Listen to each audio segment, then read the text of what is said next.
Okay, so we're going to go ahead and get started. And I just want to say thank you, Melanie, for leading this training for us today. So I'm going to go ahead and turn it over to you, and we are recording so that we can share this on our YouTube channel as well. Hello, everybody. Welcome to our webinar, Taking the Fear Out of the Ask. My name is Melanie Carroll, and I am a strategy partner with Wise Resource Development. I'm a newbie to the team, but definitely seasoned in the way of fundraising here in the Metroplex. I've been working with nonprofits in the Metroplex for just over 25 years.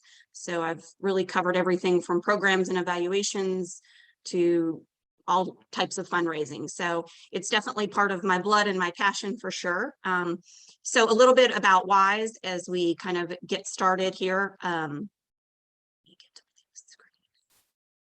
So Tanya Wise, who is on the webinar with us, is our founder and CEO.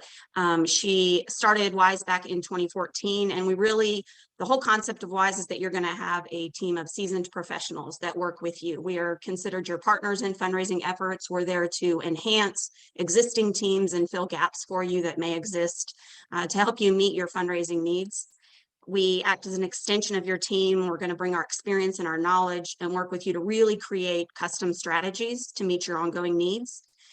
We work with our clients on a variety of projects, including fundraising assessments, grant writing, development planning, capital campaigns, as well as recruitment to help you make sure you have the best possible team in place to fulfill your mission. I encourage you guys each to join our mailing list. You can find the mailing list text link in the lower left-hand corner of your screen. So now let's go ahead and jump into our webinar, Taking the Fear Out of the Ask.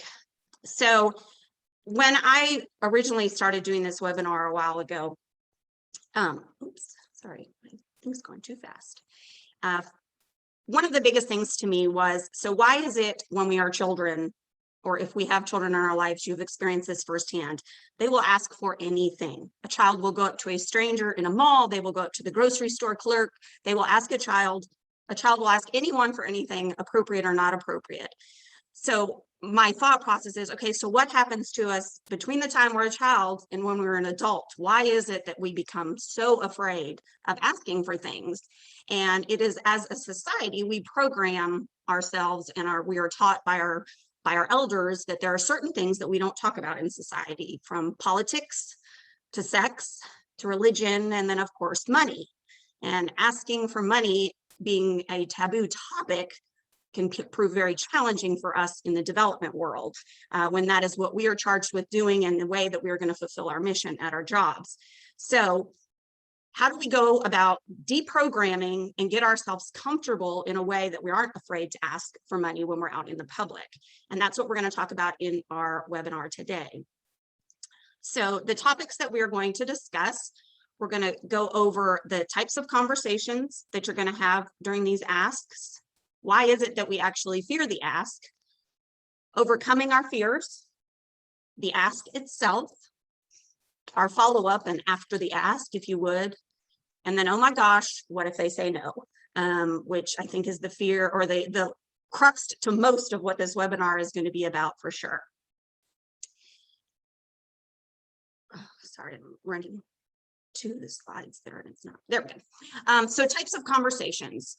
You're going to have 3 different types of conversations that you're going to have with prospects and donors. Each type of conversation has pros and cons, and you need to consider those pros and cons as you select the best type of conversation for the donor and the ask itself.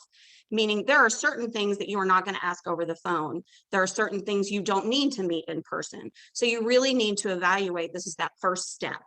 So your first is going to be a one-on-one conversation. A pro to a one-on-one conversation is you've got a great opportunity to really engage on a personal level with your donor or your prospect.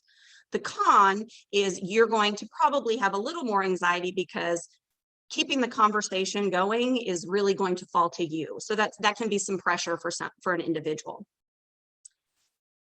The next type of conversation is going to be a group conversation. So this might be a group meeting at an office. Maybe you're presenting at a board meeting. Maybe you're in a book club or you're called to someone's a house party, a party at someone's home for dinner. The pro is these opportunities can create really nice social pressure to give, in the sense that when you don't want to be the only one in that room that's not giving. The con to doing this is it can prove challenging if you have a personal ask. So if you really know that Bob in that group can give at X level, it's challenging to get a personal ask. You're probably going to get a lower amount from someone in a group setting versus a one-on-one. The next conversation type is going to be our phone conversations. Pros to a phone conversation is with everyone's busy schedules. It can be a lot easier to get on someone's calendar when you're doing a Zoom call or a phone call. The con piece is it can be a little bit challenging to read body language, and especially if it's a phone call, facial expressions. So all of those things, again, need to be taken into consideration as you're deciding about how you're going to ask, because they will impact the type of fears or anxieties you may have going into the conversation. So why is it that we fear the ask? There's a variety of reasons that it becomes an anxiety for us. If we understand what's making us so afraid, we can take the steps to lessen that fear. And you may be able to identify with just one of these, or you may find that there are a variety of these on your that are on this list that you actually can relate with.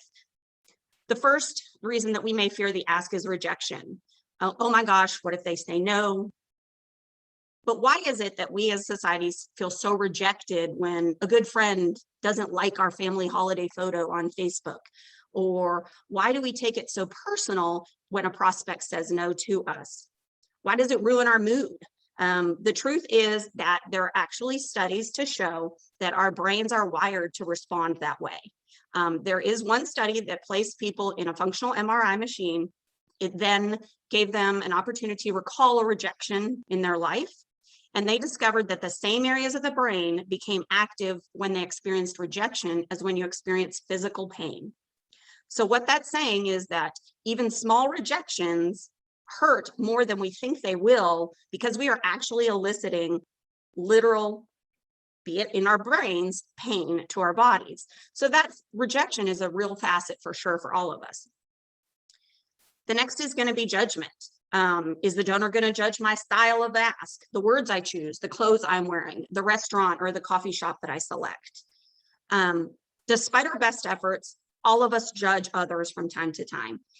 Judging one another can kind of provide that false sense of superiority. It gives us a position as appearing right and the other person appearing wrong. Judgment really arises from our fear of not being good enough, feeling the need to loft over. The next is embarrassment. Oh my gosh, what if I stumble over my words? What if I look awkward? What if I look uncomfortable?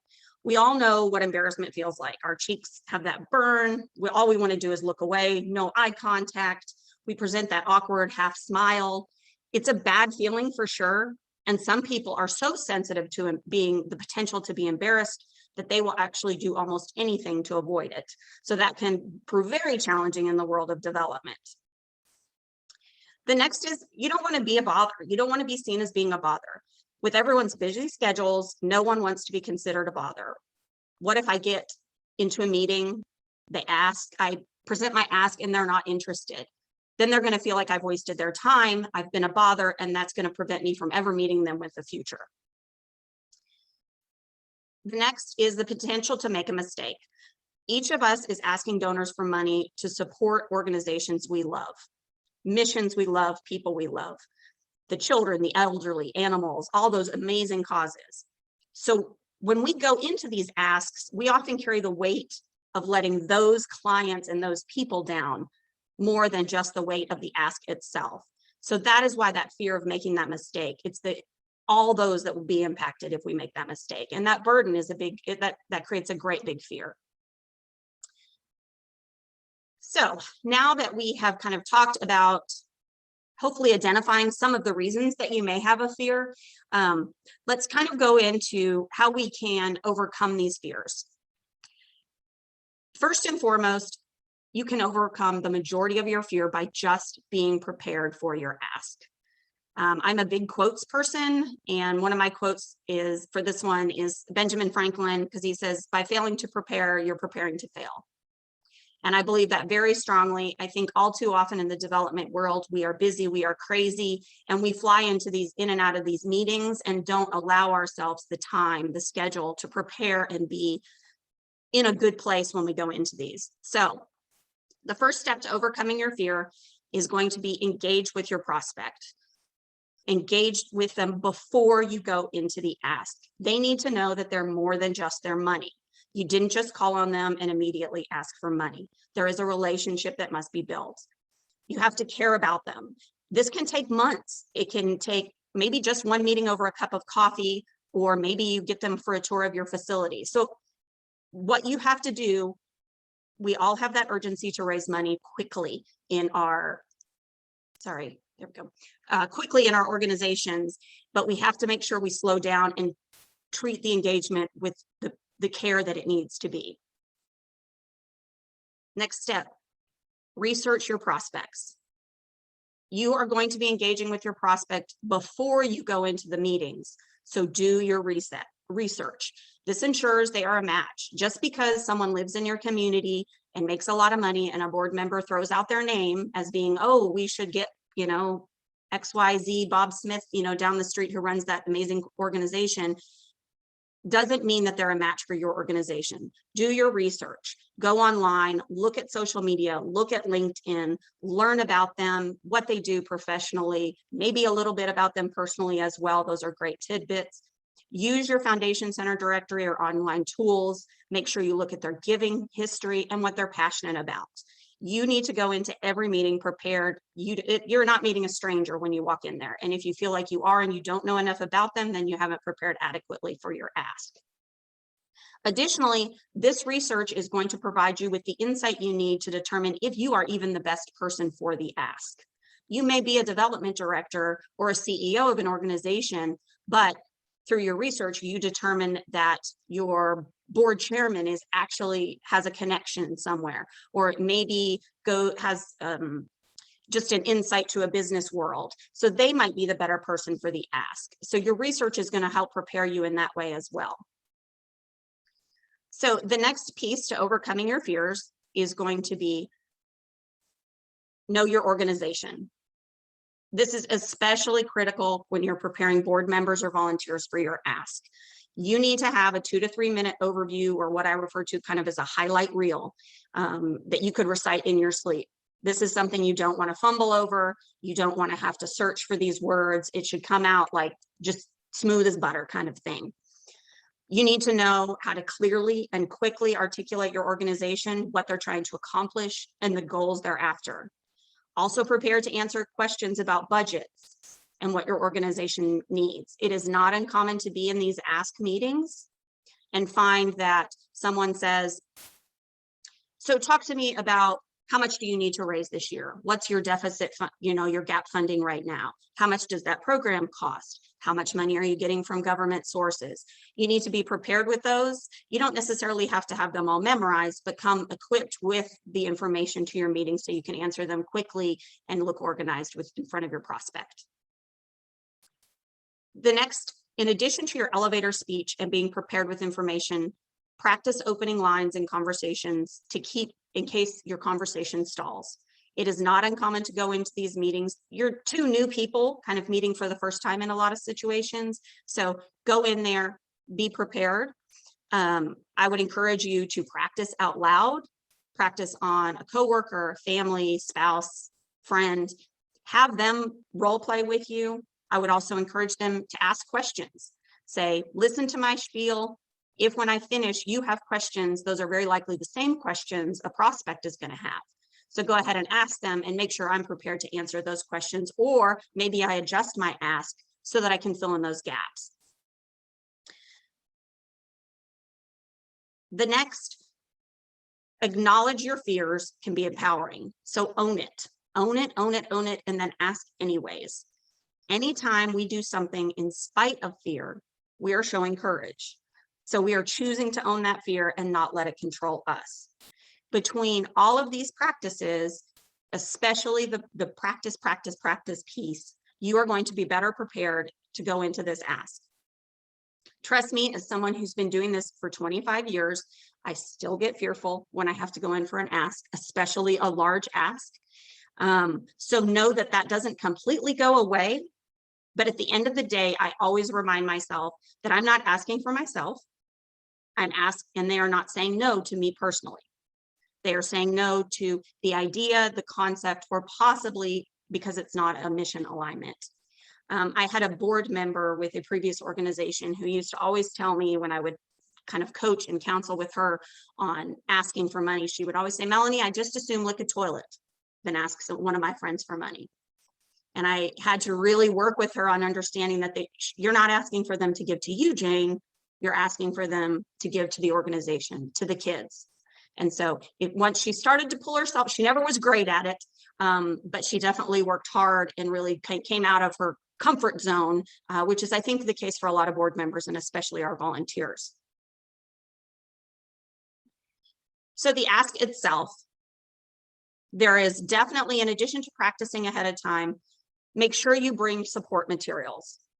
This might include a well-done folder, a trifold pamphlet. Make sure it's all done professionally, it's well organized, and it's relevant.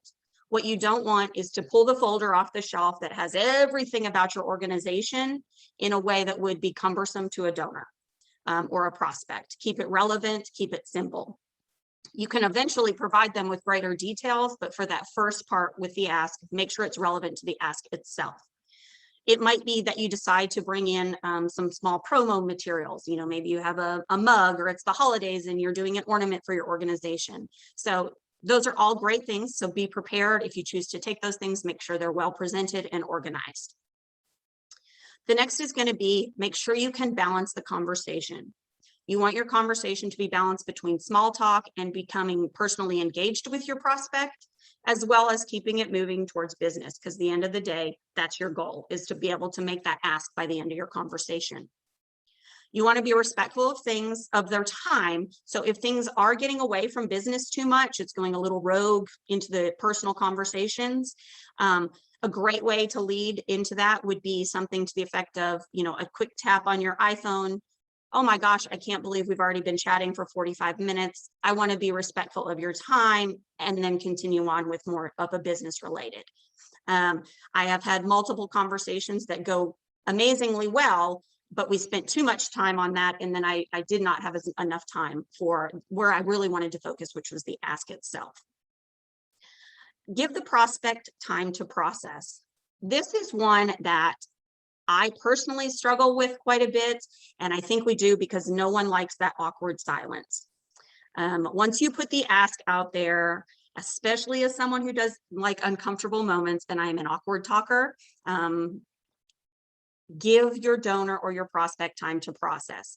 The silence is awkward, it is brutal, but do not interrupt your donor while they're thinking through what you have just presented. Do not jump in and say, oh, why don't I just follow up next week with you?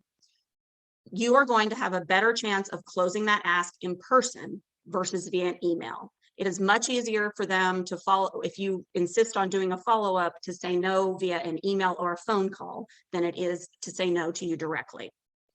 The silence is going to feel horrible, but the key is let them be the first to speak. If you really can't handle it, it might be a great opportunity to say, while you're thinking of that, I'm going to run to the restroom really quickly and then come back and jump back in. But do your best to not jump in and provide them what I would consider an out to your ask. Prepare for obstacles and objections. Many prospects that you're going to meet with are going to say, not necessarily say yes or no right away. They might say that they have issues with timing, or they're already supporting XYZ organizations, or maybe that they're going to be traveling abroad for a long time, or who knows what the cases may be. Your job as a development director or a CEO or anyone who's doing fundraising for an organization is going to partner with them in ways that they can overcome those obstacles. So for example, say they have current commitments for the next year or throughout the remainder of the year, and they don't really have the capacity or bandwidth to add any organizations to that. My suggestion might be to help them with considering a pledge gift for the following year. So you're getting their commitment, you're getting them to agree to be a part of your organization, and then you can follow up during that time period and build with them. The next is to go in with an action plan, and you're going to provide the prospects with very specific action items based on your conversation. So for example, if your donor wants to make the gift, I will send you an email this afternoon with our tax exempt letter, our donation link, or possibly a mailing address based on what they're going to be doing. Be prompt and provide very clear instructions in your follow-up. You don't need to be wordy. You don't need to just give them everything they need to make the donation in a very easy way. Maybe they're interested in giving, but need to check on a few things. Follow-up and action plan for that might be, I'm going to call you next Wednesday, so you have time to visit maybe with your finance team or business partner, family members. Give them a very clear plan of when to expect your call. Maybe they've expressed interest in the mission, but aren't really ready to give. Follow up to that might be, would you be able to come to the campus for a tour? Or maybe could I schedule it for you to come to an event? At a previous organization, we had a huge Christmas event where the children were all there. So it was a great opportunity to invite donors in to see firsthand the impact of their gift. So consider if your organization has those, again, a way you can cultivate. So now if we've done our ask, the next step is going to be after the ask. A thank you needs to go out within 24 hours. If you have been communicating with the person and you have their actual physical mailing address, I would strongly recommend a handwritten card with a sentiment. I think it means much more to people than you would ever think when they get those in the mail, that you took the time to write that, take it to the post office, find a stamp. If you're like me, there aren't many around my house anymore. So it just shows that you're investing in them, that it isn't just a quick send off. If you don't happen to have their mailing address, email is fine. Just make sure it goes out promptly. It's clear, it's concise, and it just lets them know the next steps. If they've said no, maybe consider asking them if you can add them to your mailing list so they can start being cultivated in that way, learning more about your mission, learning more about how they can be a part of this amazing organization. So the worst part about an ask definitely is what if they say no? And I think this is the crux of most of our fears. The biggest thing as fundraisers, we hear no all the time. It's just part of who we are. We kind of have grown thick skin with it, if you would. Be very cognizant if you are sending out board members and volunteers that they know how often we hear no. It can be very discouraging to someone that has never done fundraising before to go out on an ask and hear that no for the first time. So prepare them emotionally that they very likely will hear no more so than they hear yes on their visits. It doesn't feel great to hear no, but we also need to remember it doesn't feel great for them to have to say no. So just as much as we feel bad and we're uncomfortable when that no happens, we also need to remember that that donor or that prospect feels bad. No one wants to say no to an organization that's caring for abused children. No one wants to say no to an amazing organization that's caring for adults with IDD. So make sure you make your donor or your prospect feel comfortable. Maybe ask them some questions. Is there a program or a part of my organization that you're more interested in? I would love to be able to share you more information over the coming months. Ask them if you can add them to the mailing list, like we discussed earlier. Bottom line is this: if you did your research and you prepared for this ask, they should be a match to your organization. So don't give up. Keep them on your list. Have a prospect list. I always kept one at all of my organizations, and they were kind of my tickler list. It might be that I could put a small ask out to them, or it might be that I just invited them or shared success stories from our clients. Okay, so now is the time in our webinar that we would typically do questions and answers. So does anyone have any questions? I have a question. Go for it, Heather. Could you talk more about the differences between the ask meeting and the meeting before that, or the call, or whatever your contact is before the actual ask meeting. Absolutely. So that's really during that cultivation, that preparing for the ask. In those meetings, your content is really going to be what I would consider personal development. So in those, for me personally, when I would go into having coffee with a donor, I was really getting into information about where their passion lies, maybe where their interests and hobbies, because from those, I could then reach back out to the donor with the appropriate ask. So I would spend a lot of time just learning and asking questions during those meetings. The difference is when you go into an ask, the ask is going to be a little chit chat and then business, the ask itself. The other meetings are much more cultivation and preparation.